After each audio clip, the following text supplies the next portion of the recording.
You know who it is, the horror flick digger did Super 6 Big Mitch. And I'm kicking in those with 3 O's, and I'm bringing 28 101s because we Vegas sons. It's the Meadowlands. Yeah, it's the Meadows, man. And you already know what made me. I'm a desert baby. Bam! Bolo Yang, 22-inch gold Dana Dames. You already know, man. Nah, I'm just playing Hubba Dub. Welcome to Vegas Chronicles with the host, Super 6 Big Mitch. And today, like any other day, you know what we do. Come on. For real? We kick actual factuals. That's right. And today, man, let's jump right into it. I got something fresh off the stove for you, hot and spicy. Look, man, shout out to everybody that support my platform. Rocking with your boy. Let's get right into it, man. One thing I don't try to do when I do videos is get caught up in the he say, she say type of stuff. So I'm gonna bring people on here. Just give me a little more time because I hope a lot of y'all able to stream, so I can invite you on as a guest on my platform, and then the audience can hear from you. But one thing I don't want to get caught up in is the going back and forth thing with the history. I told everybody when it comes to the Pueblos and Dogtown, I'm a little bit before that time. Now, Spade, he got at me and he told me some things that I spoke on. Now, immediately after I did that video, just like with The View, you got brothers, no, that ain't right. That ain't right. Look, a dude called me on the phone, a reputable, Wheeze, and he was like, I'm going to just tell you what he said. He said, Sheep, look, I like what you doing. You kicking at history, but whoever told you that the Pueblos turned White Street, they lying. That's not true. Now listen, whether it's true or whether it's not, what I do is I look at the person speaking to me. I don't really know who Spade is, but I what he said, the guy concurred that some of it is true. He said, but the White Street thing is not true. And Weeze, I know Weeze. Weeze from the old school like me. His family is a noble family, the Coversons. So if Weeze tell me something, I'm be like, okay, that sound about right. Even if I wasn't there, if I don't know, because Weeze, he older than me, but Weeze go back like me. I jumped off the porch in '85, so Weeze go back like that. We've been in Elko back in '86 and all that old stuff, man. He know mostly all the people I know, and he came up in the same era I came up in, man. So if Weeze tell me something, I'm gonna be more in tune to it. Not saying I'm not in tune to what Spade's saying, but I know Weeze, But Weeze said that the situation that happened down there concerning the White Streets it was a situation between Baby Reg from California, because the guy Spade, who first spoke on Dogtown, said that they got into it with the California dudes, and it was the White Streets that helped them. But we said that the California dude that they got into it with was Baby Reg from Sintown Trey 57. I got a story on him too.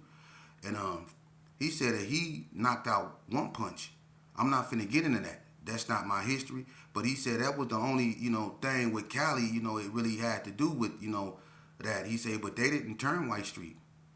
And he said that, that's not true. So what needs to happen is that I'm gonna try to get both of them on here and they can go through that, because like I say, I don't know enough on Dogtown and Pueblo history to really be speaking on that.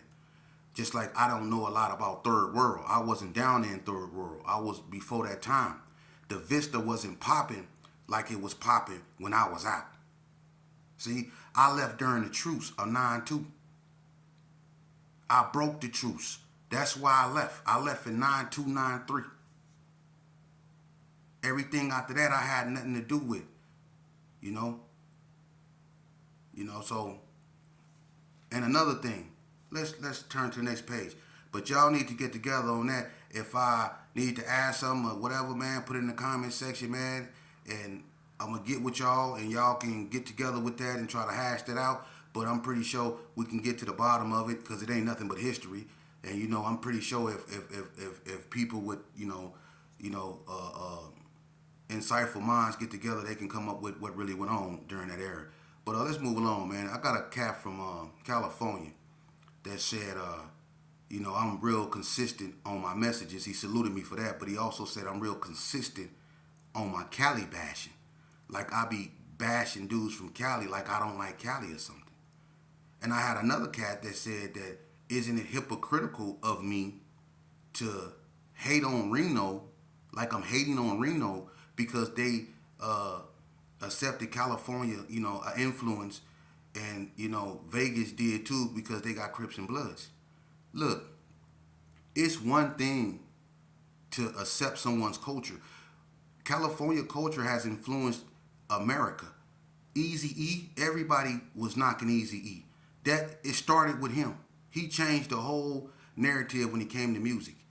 So everybody took off their Kangos just like we were more receptive to LL Cool J before, Eazy came out. And Run DMC, we was wearing shell toes. We was wearing Kangos, Adidas sweatsuits, Turkish ropes. We was in that era, the hip hop era. We was beatboxing like the Fat Boys, all that. Come on now. But when Eazy-E came out, he changed the whole program. And it affected everybody. So it's one thing to accept the culture, but it's another thing to be taken over. And when I said that they chose the Bay Area, speaking about Reno, that means that if you go up north where Reno is, which is in northern Nevada, if you go up north and you go on NNCC yard or yards like that where Reno is heavily populated, you will see that it's actual Cali boys, not dudes that's not even for Reno, that run the Reno cop. How can you be from Reno, but the leader of your car on the yard is a dude from Oak Park, California? Or how you can be from Reno when the dude on the yard, your shot caller, is from Garden Block? That don't make no sense. That's the difference between Vegas and Reno. You got Crips and Bloods in Vegas, but it always kept a Vegas identity. The Cali boys ran the Cali card. See, but in Reno, they run the Reno car. That's the difference. And Reno sided with the Cali boys against Vegas. It's called Reno, Nevada, not Reno, California. But they sided with them. So that's why I had the issues with Reno. So let's get right clarification on that. And then back to the dude that said I be Cali bashing. Check this out. I don't Cali bash. Read the comments. My girl read the comments to me. It's a lot of dudes that be bashing Vegas, calling us a joke, saying we nothing but casinos and stuff like that. What I'm going to start doing, because I know how to nullify all that, I'm going to just let you say what you want to say because people go do this anyway. But one thing about me, I don't dislike Cali. My sister from 2 P's in the Beat. Big Miles from Anthony's Park I always talk about him. Honeybell from Bloodstone Villains, B.I. from Skyline Power Rules, Richie Rich from Skyline Power Rules, Quick Hands from East Coast. We mess with Lil Vamp and Big Vamp from Sintown, Skull from Sintown, Big Blue from Sintown, Casper from Ghost Town, Player from Rolling 60s. We come on, man. It was a bunch of Cali boys that I rock with. I did 20 years. But I'm going to tell you something. Number one, I'm too old to hate on anybody. And let me tell you why. See, I'm one of them dudes that really was with this bull crap when it was Vegas versus Cali in them institutions. See? And one of the most humiliating things that I ever went through in life is when, look, I spoke on this before, but I can always speak on this. At first, I didn't used to. I didn't used to be able to speak on this, but I can always speak on this now. That's how I know I found closure with it. But see, I was one of those Vegas boys that was in the penitentiary that was really with that Vegas stuff. I was really on Vegas, you see? And if that made me anti-anything, then that's what it was. I was specifically for Vegas. And we got into it with the Cali boys back in 94 on NNCC Yard. One of the most humiliating things about that, you would think, is when I got blasted. I got poked up. I got hit in the eye. They pronounced me unalived up there. I was gone. But the most humiliating thing wasn't the fact that I got stuck. The most humiliating thing was the fact that when we went to war, when the Vegas guys, it was about 300 Vegas dudes, and it was probably about 50, 60 Cali boys. And when the Vegas dudes went at the Cali boys, you know who was in the middle, who got caught in the middle with that? You would think innocent people, and you're right. But I'm gonna tell you who got caught in the middle. When the Vegas guys went from the gym to Unit 2 to get at the Cali boys, the people that got caught in the middle was the Serenos. They grouped up by the telephones to stay out the way because they knew something was finna go down. So they all got together and they went by the phones in the middle of the yard. They didn't know that the Vegas cats was finna come from the gym and storm the middle of the yard and storm Unit 2. They didn't know that. They didn't know that the Cali boys was gonna be on the outside of Unit 2 with knives in the dirt right by their feet. So when the Vegas boys walked up to them, they just reached down in the dirt and came out with knives. That's when they poked up Leonard Harvey all in the face, and Chan Man threw him on the ground and laid on him.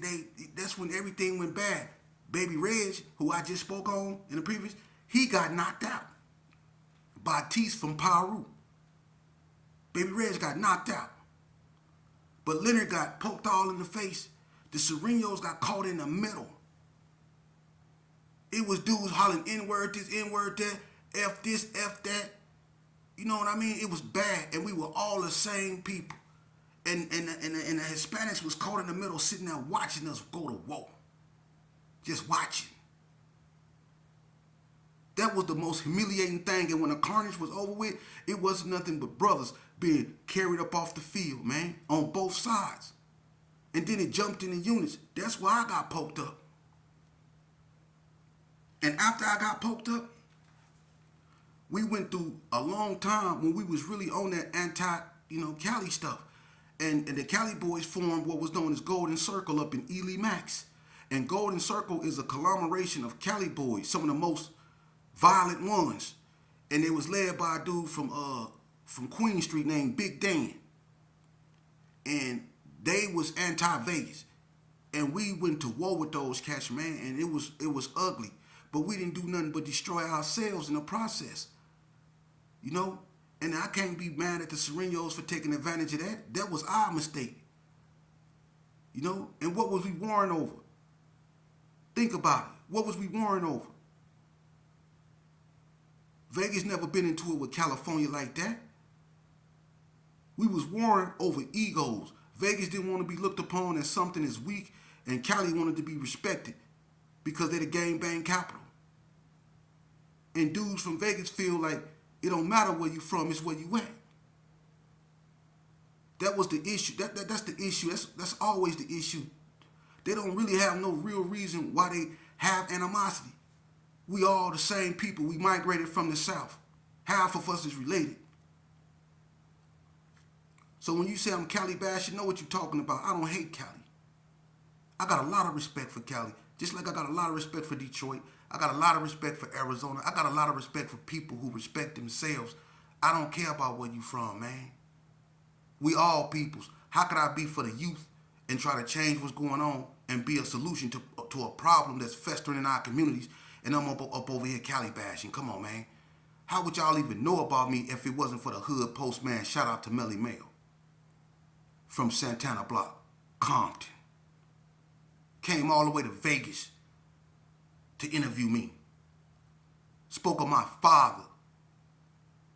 It was a Cali boy that came and put the spotlight on Vegas. So I can't never bash Cali, man. I'm forever in debt to him. It was dudes like Big Mouse from Anthony Park that showed me the most love. She go, you think they gonna let us go? He got that raspy voice, man. I was with Big Mouse when he lost his son, Psycho Mouse. I was with him when he lost him. He a Jehovah Witness, man. That man broke down when he lost his son. See, that's what people don't understand. Pain is pain. It ain't about where you from. Pain is pain. Tears is tears. See? That was my brother. I held him up when he couldn't walk. He held me up when I couldn't walk. I done been back to back with Cali boys, fighting for our lives. When we got into it with the whites in 1995 up in NNCC, you know, the whites, what happened was the blacks, the Vegas and the Cali boys was extorting the whites. And the whites outnumbered the blacks 4-1 on the yard. It was too many whites. And a CO that was, you know, corrupt, put something in one of the leaders of the white boys' ears. His name was Jeff, and they decided to do a unity march to protest and show strength. That they really got numbers if they wanted to act up. Well, brothers didn't take too kind of that, and the first person to confront them was the guys on the weight pile. And one of the dudes that kicked it off was a guy by the name of Capone from Black Pea Stones. He kicked it off, a Cali boy. He threw a weight at the leader of the white boys, Jeff, and it went down right on the side of the unit. And they laid everybody down on the yard. The towels did. And me and Bogart from Pasadena, Denver Lane, light-skinned Bogart. Me and Bogart was looking out the window, and Bogart hollered at Big Al. He was an OG Gerson, Big Al. He said, "Hey, Big Al, what's happening?" He was like, "Man, I'm trying to see right now." He said, "Is it on? Is it on?" He said, "Look that way." And Bogart, he looked at me. He said, "Sheep, what's happening, man?" And we looked at each other, man, and we put on our gloves, and me and him took flight together. We kicked it off in Unit 3. Me and Bogart.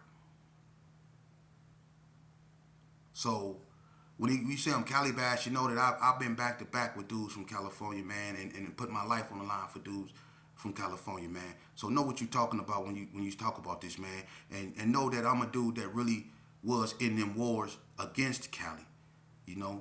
Unfortunately, yeah, I've been in wars against Cali, but I've been in wars against dudes from Vegas. I've been in wars against the COs. I've been in wars against the natives. I've been in wars against the Hispanics. I've been in wars against the dudes from the GDs. I've been in war with myself. So I don't Cali bash nobody. That's a label I refuse to wear. I don't bash nobody. I don't do that. I don't hate on California. I don't hate on nothing. What I hate on is stupidity. What I hate on is the continuation and continuing suffering of our people. That's what I hate on. I hate on recidivism. That's what I hate on. That ever revolving door that we keep going in and out of because we think it's cool. It's not. It's not. It don't matter where you from. I don't care where you from. I met a lot of Cali boys that moved out here to get away from that stuff in California, only to come out here and get caught up in the same thing. But when you sit down and you talk to one another and you realize all the things you have in common as opposed to the things that separate you, you realize you have a foundation to stand on, and you can build off that foundation with respect, as long as you respect one another. As men, to hell, about where we from. We men before we anything. And as men, let's stand on what we are. Upright men, men of our word, men of principle, men of prestige. And that's what we need to be teaching our children, man. Instead of looking at each other. I got a gray mane, man. What I look like hating on somebody? I'm too old. You think I'm still trying to propagate or be glorifying that gang stuff, man? Nah, I don't do that no more. So I don't got no platform to be funking with nobody from another state or be funking with another state, period. It's too much of that on these videos. If you want to see that, you can go to another channel. I don't glorify that, man. I don't do that. Over here, you will get the raw and uncut truth on why you shouldn't join gangs, why you should avoid gangs. I'm going to help parents look for things that can help them recognize when their sons and daughters are involving themselves in gangs, so they can know what to do before they get immersed in that stuff. And when they do get immersed in that stuff, I want to put them in a position to where they don't feel helpless. Because a lot of parents, when they children get caught up in this stuff, they feel helpless because they get older, and it seems like they get worse. And they seem helpless because some of them got other kids they have to deal with. They just can't focus in on one child sometimes. But it always be that one child that be taking a parent through, like me. My mama was raising 4 boys. And even though I was staying with my grandmama, I was taking my mama through it. Every time my mama seen an ambulance rolling in front of her house, she used to think it was coming to get me. And it's the cold thing about it. After all that stressing my mama did over me, I didn't do nothing but prove her right. And I knew she wanted to be wrong. My mama stressed because she knew one day I was going to end up doing something that was going to get me taken away from her for a very long time, if not forever. And I did. I brought my mama worst fears to reality. And I'm trying to teach youngsters not to do that. That's what and I really want my videos to hit home on that, because enough of them, look, I can go and talk about who started this and what for,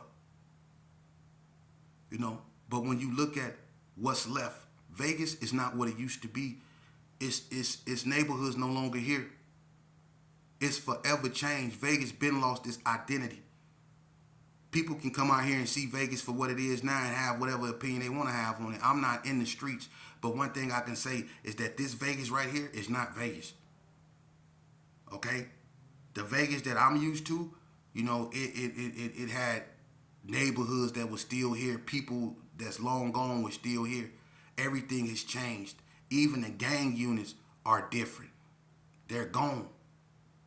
Vegas ain't nothing but a relic of what it used to be. For real. But when we sit back and we look back on everything, all those wars, for a city that's so small, you would think that you come out here and you could go to the strip clubs or casinos and all. No, it's a part that they don't really glorify or put the spotlight on, and that's them streets, man. We've lost so many black and brown boys out here. And one cat go say, hold on. For the individual that got in my comment section and say that I keep speaking on black and brown, when I include the Hispanics, they matter too. And you said that they hate us and all. Look, man, that's the problem. Everybody look at everybody as a foe, an enemy. But when you learn, I studied Hispanic, culture. And I'm going to tell you something. Mexico wouldn't even be here if it wasn't for an individual. Look up Gaspar Yanga, who helped Mexico fight for its independence against Spain. Look up Gaspar Yanga, and I'm going to leave it at that. Okay? And once we start looking at things like that, and that's for anybody that's black and brown, if you're a Sereno or Nathaniel, Crip blood, look up Gaspar Yanga. Okay? And I'm going to give you some more history. Did you know that the first Latino country is Haiti? Yeah, Haiti. Look it up, Haiti. Latino is that's just a language. But look it up, Haiti. It's a lot of things people don't know because they don't do history. So when you look it up and you see the things that you have in common, it'll reshape the way you think. Because a lot of people pick up other people's ideologies and they apply to their own perception, and they start not thinking for themselves but thinking like other people, or the way other people taught them to think, instead of thinking for themselves. When I deal with a Hispanic, I deal with them individually. I don't care if they Sereno or whatever. At the end of the day, they got exactly what I got. 5 senses. They got flesh and everything like me. So I deal with them on a one-on-one basis. I don't put them all in a group and use rational discrimination. Do y'all know what rational discrimination is? Rational discrimination is when you take the whole of a group, and if you take a label and apply to a whole of a group instead of the individual of that group. For instance, if you go into a store and a person follow you around, it isn't because they think you're going to do something. It's because people that look like you have done so much of that in the past that they don't want to take any chances. So instead of, just saying, well, I'm going to just go on and deal with them one by one, they just don't take chances and just follow everybody that look like you around. Or when you if you at a trying to catch a cab and the cab driver rolls up to you, and you can be, working on the stock market or something. You could be a CEO. And you trying to catch a cab, but the cab driver has had so many bad experience from people that look like you that he's knowing. So he drives by you not because he don't want to pick you up. It's because he just don't want to take chances. That's rational discrimination. See? That's rational discrimination. So I don't do that. I deal with individuals on a one-on-one basis. That's the way you deal with individuals. You don't put them all in a group. And that's what our leaders taught us. That's what they went out here, and the civil rights movement was about is about people not being judged by the color of their skin, but by the color of their skin, but by the content of their character. See, that's what defines a person, the character, not the flesh. The flesh is the weakest of you. What truly defines you is what's in you. That's what defines you. You see? Good and evil has no color. See? That's the only real thing in life that's colorblind is good and evil. It has no color. We want to make it a color. We want to put a color to it, but good and evil has no color. But because it's an impulse that comes from within us that we choose to act upon. Notice how I say choose. You have a choice to be good. You have a choice to be evil. Whatever influenced those choices, that's a whole nother story. But at the end, it's still your choice. This is what we should be teaching our children. Not to look at a person a certain way because they're from California, or look at a person a certain way because they're from Las Vegas. That's the most weirdest stuff in the world, man. Let me explain something to you real fast. We can sit back and argue about who got the biggest circus and the most clowns. But at the end of the day, it's just a foolish act. So if California is the gangbanging capital of America, the world, that's what it is. Ain't nobody trying to compete with that.